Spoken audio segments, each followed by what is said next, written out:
this is something that as a business owner or anyone in life should be able to do. It's to pivot and accept change very fast and move forward with it. Hello, everyone, and welcome to Mic'd in Style by Hollywood's Style. In today's episode, I'm joined by Aislin Jesalin, founder of Jesalin, a Mexican luxury handbag brand. Built on craftsmanship, intention, and slow fashion, Jesalin creates handbags that are thoughtfully made by skilled artisans in Mexico. Aislin gives us insight into her journey as an entrepreneur, what it takes to build and run a luxury brand, and what goes on behind the scenes at Jesalin. She also shares valuable advice for aspiring founders and creatives looking to turn their vision into a business. Don't forget to follow Mic'd in Style on Spotify and Apple Podcasts. Follow us on social media at Hollywood's Style and visit hollywoodsstyle.com for more deep dives into the fashion world. Hello, Aislin. Thank you so much for meeting with me here today. Thank you, Haley. It's my pleasure. Thank you for inviting me. So before we get into all the questions, can you tell us a little bit about yourself? Of course. So, well, my name is Aislin Jesalin. I was born and raised in Mexico. My family's here. I did go to college in the US. I studied entrepreneurship, which is business. I never thought that I was going to be in the fashion industry. That's the reality. I'm actually a corporate girly, and I am still a corporate girly. I have three brothers, which I get along really, really nicely. I am married and I have a dog. I do have a very busy life, which I know is a pleasure and it's something to be blessed about. And I've been learning as I go. I am 32 years old and I moved back to Mexico a year after I graduated college, and I've been here ever since. And I am very in love with Mexico and our lives here. I think it's a beautiful country to be in, and I've been trying my best to kind of like take advantage of everything we have here, especially how the world is going on now. So that's a little bit in a nutshell who I am. I don't know if you have any specific questions. Yeah. So you didn't know you were gonna go into like the fashion industry and everything, but was fashion ever a part of your life? Like, did you always care about the way you were dressed or were into fashion at all? Yeah. I've always been in love with bags and shoes. Mm. Specifically when I started my corporate life, I work in our family business, and it's basically a suit and tie and like formal attire. So when I started that part of my life, I really started focusing even before, but like I always started like focusing on dressing up and um, women in, I would say, Latin American culture. So yes, I've always been into fashion. I love bags and shoes, and but I never thought this was something that I was going to get into. That's the reality, and it's been a beautiful learning like experience. Um, and when I was deciding what to study, fashion was an option. However, when I talked to my parents about it, they were like, any business in life or any like route you want to take, you're always going to need like a admin side of it. And that's why I ended up going to like business school. But yes, I always loved fashion and like dressing up. And what I was saying is that women in Latin America, I would say, are really like glam, like heels and dresses and like very put together in a good way. And that's something very like cultural. So that's something it's always been like with me, especially as an only daughter. My mom kind of always been like, Yeah. putting it like attention to those kind of details. But yeah. Got it. Okay. And so because you're kind of more in the corporate, you wanted to make sure you had the education of like admin, and not really necessarily going into like the fashion. What was the reasoning behind starting your brand? To be honest, there's a couple of reasons. One of the strongest reasons I would say is that ever since I can remember, um, my parents have always pushed their kids like, what business are we gonna do? What are we gonna invest on? My parents are very like business corporate, like what's it called? Oriented. Driven, Right. exactly. So I think ever since I can remember, my we always talk like meetings and not meetings. We always talk about like business and like opportunities. So that's kind of like the first part. And then, well, the second part is that I clearly always been in love with shoes and bags. And then the third part, and it was very like organic. In December, I wrote it down. 2023, one of my New Year's resolution was having my own business. I wrote it down as having my own business without any specifics. So it kind of was weird and organic in a way. Long story short, I was gonna invest in a handbag business in Mexico. Oh, It didn't work out because the way we manage a company on our values were not like aligned. together. Yeah. So I decided to let that go. Um, and at that moment, I'm like, okay, I'm going to do it. But how am I going to do it differently from other people? Right. So that's kind of like where it started. And that's kind of where I always knew in the back of my head, I wanted something from my own. I wanted something that was kind of mine. And that's also why I ended up deciding calling Jesalin Jesalin, Mm. because I really want it to be something that's very true to myself. I would say kind of like an extension to who I am. Mhm. So that's kind of like a little bit about why Jesalin came to life. Got it. Okay. And why bags? Like the fashion industry is kind of broad with, there's clothes, shoes, jewelry. Like why specifically hone in on bags? Honestly, I don't know. But narrowing down, I don't know how to draw. Um, Mm. Nothing. I draw stick figures. And when I go shopping, I usually tend to always, as a customer, look at shoes and bags and look at like more that side of shopping more than clothes. I guess that's where it started. Also, something it was that my dad has never understood the value of a handbag because I mean he's a guy. Yeah. So I don't know. I guess it was something like organic, and it also a big part of it was that I was going into business with people that were already handling handbags. So I Mhm. guess that also influenced the decision I made on starting on handbags. But there's no real like straight like answer to it. It's just Got something it. that happened in a way. Got it. Okay. And you mentioned you don't really know how to draw. Nothing. So like when you're designing your bags, like how do you kind of tell people your idea without the artistic skills to draw? Okay.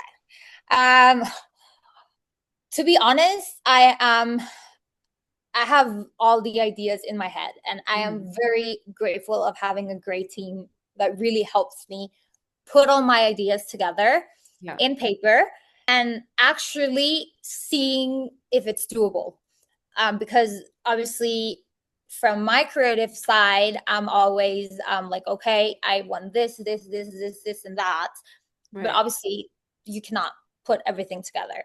So I am as specific as I can, and we usually go through a couple of drawings before I well we do the first paper sample and we go from there.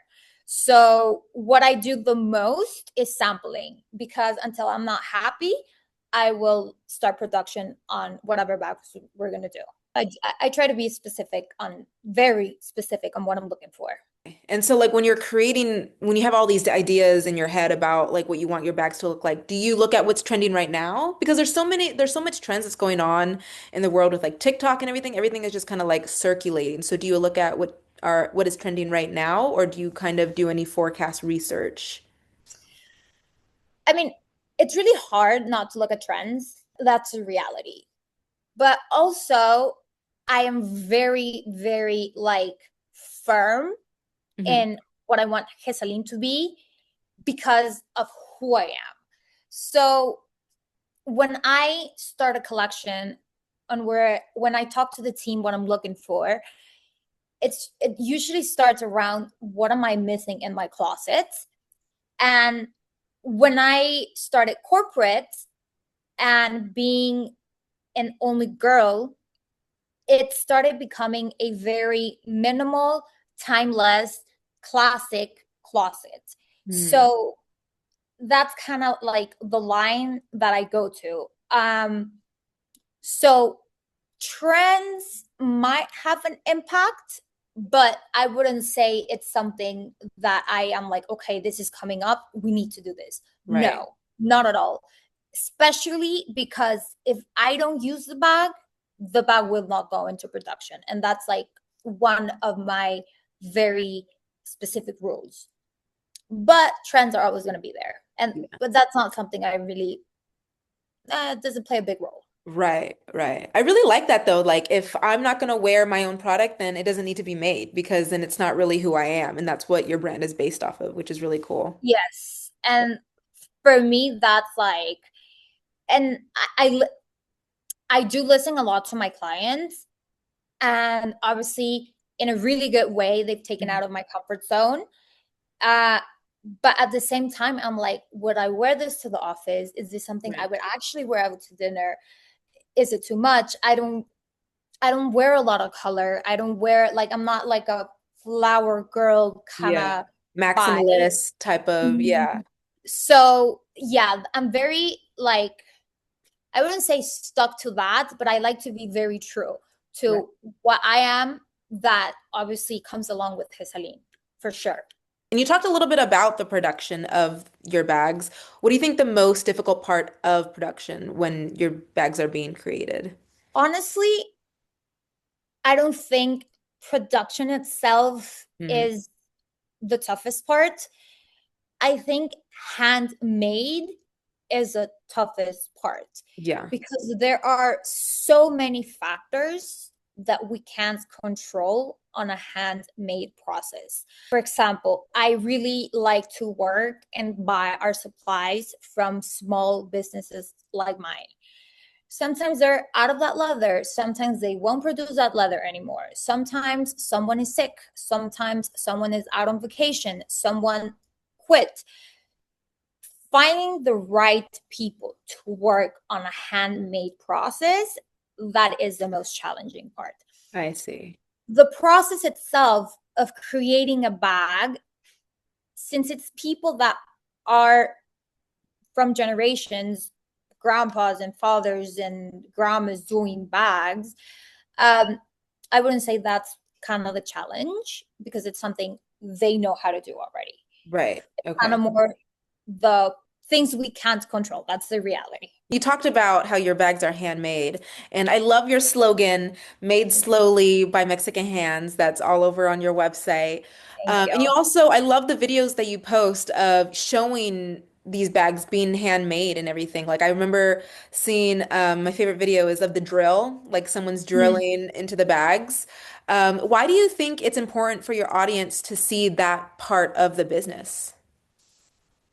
Well, first of all, I think it's us being transparent and like showing them how their bags are made. And I think that the craft and the time and the fact that nowadays not a lot of people know this craft is important. Mhm. And I think that showing them this has a connection when you buy a bag that, first of all, it's not mass produced. It's actually done by someone. And then, second of all, I think it's always cool to see that process of being created. Another thing is that, yes, sometimes there's going to be an imperfection. Even in high-end Chanel, luxury, or Hermes, whatever, there will be an imperfection with the bag. And it's not because more likely if a machine is doing something, the probability of something being wrong is lower. A handmade bag, it is a unique bag. That's the reality. And that connection is nice. The value of someone seeing how bags or anything is made, I think it's something that has actually no value. It's more like an emotional connection. Yeah. And I think that's really cool. Yeah, I definitely think it's cool. I mean, when I just saw your brand and everything, I felt connected already because I was like, "Oh wow, like this is so cool." No other brand that I've seen is like showing kind of the real nitty behind the scenes of it. So I think that's really cool. And there's no like luxury behind. It's like Yeah. pretty I would say old school workshops Hmm. and nothing fancy. Just Right. what's fancy about it is people and their knowledge. That's Yeah. that's really the fun part. So I'm sure there's a lot of challenges with being a founder and starting up your brand. What do you think was the most challenging part when you first started? Um, I think that me not knowing much about the production and the making of the bags, Hmm. I had, well, I'm still learning as I go. That's something that was hard because I had zero knowledge. I'm talking as a consumer, of course, I had, but Right. learning the process, the materials, learning what to choose, how to choose, asking questions, like all of that was a hard part. Hmm. Also, I don't know. I think that finding the right team Mm. is also thing extremely important and extremely hard because you need people that um, understand what you're doing, trust what you're doing, and also believe in what you're doing. Hmm. And that's really hard. And I had a when I started from zero.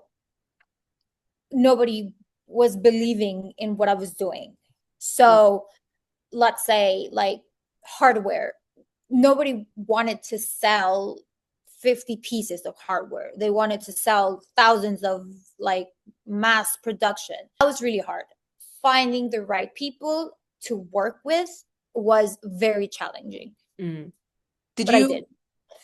did you have any investors that you tried to like pitch yourself to help you start out, or were you just all on your own? Oh wow. That's I crazy. was all on my own. Um, well, my parents Right. were my investors. They helped me, and as soon as I could, I paid them back because I wanted to pay them back. Mm-hmm. So no, Aislin has no investors. It's been really me, myself, and I from zero to where we stand now. Wow, that's very admirable. That's really cool. It's been a cool ride and Yeah. it's been a beautiful ride, Yeah. but obviously there's a lot of behind the scenes that I mean, Goes into it for sure. yeah. Yeah. When you first made your product, how did you price it? Did you price too low? Did you price like too high? Like, how was that? Oh man, I think that was not the pricing, the change. And this is something that as a business owner or anyone in life should be able to do. It's to pivot and accept change very fast and move forward with it. So going back and just to kind of like give you the bigger picture, when I started Jesalin, everything was made and focused for the Mexican market. Never in my head even passed for 1 second that I was not going to sell bags in Mexico. Mm. So when everything was priced, when everything was done, and when everything started, everything was priced for Mexican market, and obviously taking consideration cost and everything that goes with the product. Mhm. But real fast, I ended up selling 99.9% of our productions outside of Mexico. Mm. So pricing there changed because I had to consider a lot more things that came into it. Right. Shipping is different. Now tariffs are another situation. So I've had to change pricing based on markets, based also on what is costing us to make the product, but also the art behind making a handmade bag. Mm. Because if everyone was making handmade bags, we would have a different market. So giving back to those people is also something very important. That's something that I carry very deeply to my heart because they're Mexican people working with a cultural aspect that nowadays is basically dead. Mm-hmm. And I do like to give what they deserve to be given. So all of that plays a role into pricing a bag. Got it. Okay. And I'm assuming you and your team are like super close then. Yes, we are. Especially that I am involved in absolutely everything. Oh, I love that. Everything is everything. I have separate teams. I have like my admin side, and then I have like my production and like warehouse and like operations and administration. But Right. yes, I do. We talk basically all day. My husband says that they're my job husbands and wives because we are all the time talking for sure. What do you think the biggest cost was when starting everything? The biggest cost was, I think in that moment it was the branding, like Oh. the branding side of it. Hmm. Production wise, I mean, our first production was maybe 50 bags. Mm. So that was not like a huge, but like everything that came with like um naming the brand, registering the Yeah. brand, like notaries, blah blah blah blah blah. Because Yeah. yes, all of that exists. Got That it. was kind of like the expensive part of starting Hisalim. Got it. Okay. And I saw you guys on social media. That's how I came familiar with your guys' brand. So how do you think social media has helped you guys grow? I mean, tremendously. Yeah. I all I do, and I something I have not delegated, and for now I won't, is social media. So most of the time is me replying, most of the times is me taking care of social media and everything that has to be done with social media. Mhm. But I think has played a tremendous role. I think we wouldn't be here without social media, especially Instagram. That's like the channel we connect with our clients with. um, I think it's a big part of who we are today, for sure. It's Yeah. played a huge role. Yeah. And I love that you are commenting always on, replying to people, like just building that connection, like you mentioned. I feel like that's Yeah, very important just to kind of have that brand connection with the audience that you have. a hundred Yeah. percent. Like I always put myself as a customer, Hmm. and because I am a customer as well. And for me, having that connection with them is extremely important. Right. That's why I don't want to give to someone else social media, because I could Hmm. easily have someone else Right. like do social media, but I don't want to, because I've created such a nice relationship with my clients, and they've taught me so much that I I don't see why someone else should be replying to them. Right. There's a So good connection there. I love yeah, that. yeah. As a founder, have you ever dealt with imposter syndrome or like any self-doubt? All the time. Yeah, for sure. I mean, if a founder has never dealt with that, my respects, for sure. There is. many times where I'm like, what am I doing? Uh, when the terrorist arrived last year, I'm like, what am I supposed to do now? Yeah. Um, no, for sure. Like it is, I think it's part of a founder's life Hmm. having imposters in them. But then you go back and you remind yourself why you are doing what you do, and also remind myself that something good and something that you want to last is built slowly. So that's something you have to like be firm to be Right. honest. Right. Kind of give yourself pep talks and be like, it's gonna be better in the long run. Like just keep going for sure. For sure. Like looking at the bright side, Right, exactly. What's one thing you wish you knew before starting? that it's okay to ask as many questions Mm. as you need to ask. There's no dumb question. Hmm. Um, I wish maybe that I should have taken some sort of class revolving fashion. Hmm. I don't regret it, but it would be helpful. That it is a 24/7 job, no Mm. vacation. And there is the bright side of it, but there's also the downside of it. Hmm. Obviously, you have to be mentally ready in a way, but that will come. So if I have a takeaway of this is ask questions and just learn as you go, because there's no book that will tell you the right way or the wrong way to go.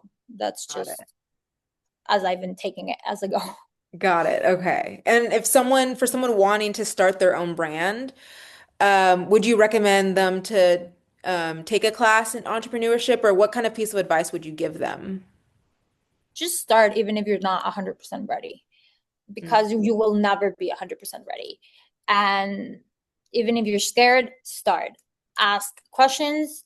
Um, do find a team, or do find the people that will help you with the things that you lack on. And that's what I did. I have my strong side, but I also have my weak side. So finding the people that will complement you will also like help you. But also, I think that staying very true to what you want to build and where you want to go. And if you're able to think 5, 10 years down the line, like what would you do and how will you get there?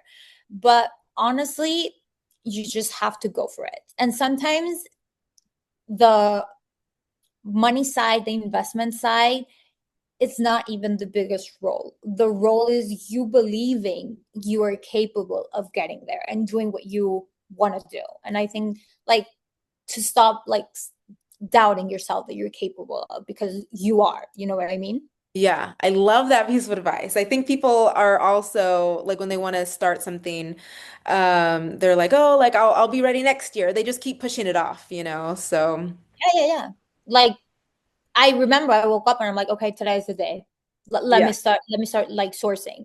So right. you just have to do it. Like there's no wrong or right. You're gonna fall down once, you'll get up twice, and you'll continue your journey with whatever route, business, or whatever you want to do in life. And that's the reality of it. Mhm. How do you want people to feel when they wear your bags? Oh my God. Uh, special and unique and cool and elevated. And I want them to enter a room and like people just looking at them. And I think that's the beauty of a handmade bag. And that's what I want people to feel just as cool as their bag is, you know. Um, I've understood that Jesalin is not for everyone. And I mean, it is for everyone. But what I mean is that most of my clients are people that are like people that like to dress different, and like they could care less about fashion and trends and all of this. And I think that is like what I want people to feel like when like if they live in our bags, Yeah, I love like that. cool and different, if I could define it in 2 words. Got it. Noted. Your bags are very cool. I will Thank give that. you. Yeah. Okay, Thank you. now for some fun questions to wrap up the interview. Name five essentials you need in your everyday bag. Oh my God. Well, sunglasses, phone, Hmm. laptop or iPad, depending if I'm traveling or not. I have my bag here and I'm trying to help. Probably a notebook. I always have a notebook or somewhere Oh. to write everything. And lipstick, I would say. Yeah, good lippy lip gloss or something. Agreed. Yep, yep, yep. I do always carry a book, notebook to write Notebook. things down. Yeah, Yeah, that's definitely essential. yep. Well, What is your fashion hot take, if you I have mean, one? what do you mean? Like, what is, it could be something like, it could be something controversial or something that's like more your opinion about like a fashion accessory or a clothing item or anything. Man, I don't know how you say it in English, like to translate, but like Mhm. I'll say it in You Spanish and could say I'll it in you could say it in Spanish. My grandma, she speaks Spanish, so I'll just have her translate it. say Yeah. it's like de la moda lo que te acomoda. So Okay. what it translate kind of to like in English is from fashion what suits you, meaning that even if it's trendy or everyone has it or whatever, if it doesn't suit you, your body type, your whatever style you are, why would you get it? Like Yeah. no, Yeah. and that's where I stand my ground of not following trends. Got it. So that's in Spanish. Maybe your grammar will translate that Yeah. better. Okay, last one. So it's going to be a game of this or that. Oh, oh man. So, ready? Okay. Okay. So, big clutch or big tote? Big clutch. Clutch. Clutch. Okay. Okay. Shoulder bag or crossbody? Shoulder bag. Shoulder bag? Yeah. Yeah, I'm a shoulder bag girl too. Yep. Okay. Statement bag or complimentary bag? So like a bag that like can complement an outfit. Statement bag. Statement bag? Yeah, Yeah. my mom said the same thing when I was asking her these questions too. Yeah. Me too, I agree. Yeah. And I think specifically for me, because my outfits tend to be very like minimal. Minimal. Yeah, So when you add the bag, you like compliment, like you right. serve the outfit. Exactly, exactly.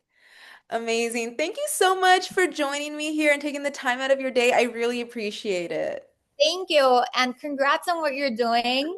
Thank How you. long till you graduate? I graduate next year. Oh my God. Well, Yeah, you're yeah, doing yeah. amazing things, to be Thank honest. you. Thank you. And I wish I would have started doing what you're doing, maybe in the business world Yeah. sooner. Yeah. Congrats. Your job is Thank you. amazing. Thank What are you. you specializing on? Well, I'm studying business right now, but my main goal is to like get into the public relations field in fashion, but I want Ah, to transition over to obviously journalism and fashion as well. So, yeah, ah. yeah, Oh, yeah. that's so cool. I don't know why I thought you really wanted to get into like fashion, but journalism and fashion, that's insane. You do Yeah. have to follow the trends. Yeah, for Big time. sure. And I don't know, I just love like writing about it and keeping up with what's going on in the fashion world and I just like reporting on it. So I think it's really cool, yeah. Well, I think congrats, honestly. How old are Thank- you? 25? 22. Oh, Yeah. oh, wow. You're so young. You're doing a great. When I was Thank 22, oh man, you don't even want. What? I forgot to ask you, what college did you go to? I went to Suffolk. It's Suffolk. downtown Boston, Got it. Okay. which is a business school. Mm, And then I moved to New York. I worked there for a year. It was kind of like my first real job, 9 to 5, hmm. which was really fun. I think that also helped me a lot. Got it. Um, but you are so young, and I think you have an amazing like career in front of you. Thank you so much. Yeah, I Are just you gotta like doing keep internships? going. And yeah, you of course you Yeah. have to. Yeah. Are you doing internships in the summer and all of that? Yeah, so I applied to some for my fall semester, because I came back to California for the summer to visit my family, and then I'm gonna go back to New York. Where in Um, California are you based? the Bay Area. Oh, nice. Yeah, That's yeah, so. yeah, yeah. So yeah, I'm super excited. And I showed my mom your brand and I was showing her all the bags and everything and she absolutely loved it. She was like, I'm half Mexican, so she was just like, Oh, yeah, so she was just like so excited about it. So I'm gonna that's text her so about it. nice. Thank you. And Of course. honestly, congrats because Thank you. not a lot of people do what you're doing, especially at such a young age. And when I was 22, not even close. Um, so knowing that you already have like very clear what you want to do, it's Mhm. like to admire because Oh, not a lot thank of people. you. Thank you so much. Of course. Okay, well, thank you again for the interview, and then I'll keep you updated. I'll like send it to you, DM and everything, and then I'll post about it too and let you know. Don't worry. I will send you an email because Okay. I do want to send you a bag Oh my uh, gosh. gift. So I will need all your details. But I hope you like it. And I really appreciate you talking to me. Thank you. You too. No, bye bye and have a good Bye. day. You too.